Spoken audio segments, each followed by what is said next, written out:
Bible dit, Dieu soutient toutes choses par sa parole. Dieu soutient toutes choses par sa parole, ça veut dire quoi? Ça veut dire qu'en fait, chaque chose existe. Chaque chose vit. Chaque chose fonctionne à cause des lois qui ont été intégrées pour qu'ils fonctionnent comme ça. Regarde la loi de la gravitation qui a été découverte par Newton. Même Adèle Sénèque se pose la question de savoir mais pourquoi ce pommier, quand les pommes se détachent, ne vont jamais dans le haut, mais reviennent toujours vers le bas. Et quand il étudie, il se rend compte qu'en fait la Terre exerce une attraction sur toutes choses. Ce n'est pas lui qui invente la loi, mais il découvre.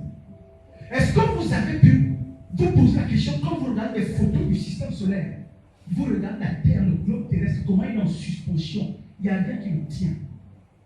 Est-ce que vous vous êtes posé la question, qu'est-ce qui fait que la Terre, quand vous voyez les photos des astronomes, l'astronomie là, vous voyez le globe, non? Il est en suspension dans l'espace, non? Qu'est-ce qui le tient? Cette masse de terre qui pèse des tonnes, qu'est-ce qui empêche à la terre de lâcher, de descendre? Parce que Dieu a parlé et sa parole a imposé un cycle. Sa parole a imposé des lois.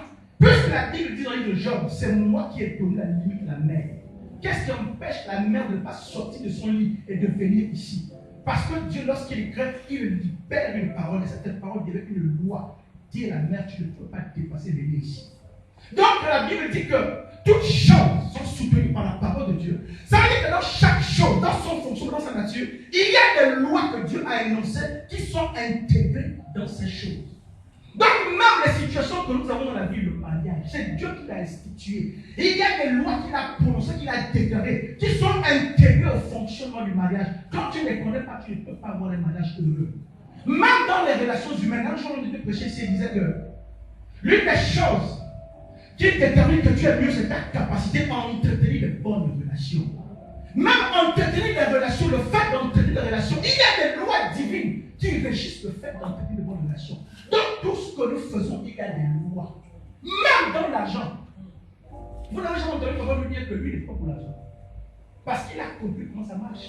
Il nous fait souvent des témoignages ici que lorsque les autres dans son lui arrivent, et lui disent, qu'est-ce que tu veux mon fils? Au moment où il s'attend, qu'il demande de l'argent, il dit non papa, prie sur moi pour moi. Je veux la force, parce que tant que j'ai la force et la sagesse, je n'aurai l'argent. Et l'homme le regarde, waouh, il est mieux de celui-là. Parce qu'il a compris les lois que Dieu a énoncées qui conditionnent, qui gouvernent le fonctionnement de l'argent. Donc chaque chose dans la vie que tu veux, chaque chose que tu veux expérimenter, que tu veux vivre, est soumise à des lois. Est-ce que vous comprenez?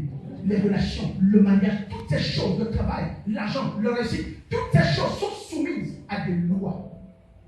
Mais lorsque la Bible dit de réfléchir, c'est parce qu'on fait la réflexion. Lorsque tu appliques ton esprit à comprendre, en fait, pendant que tu réfléchis, ton esprit fonctionne en fait comme une perceuse qui pèse la substance de chaque chose et te donne accès dans la réflexion aux lois qui sont liées au fonctionnement de la chose.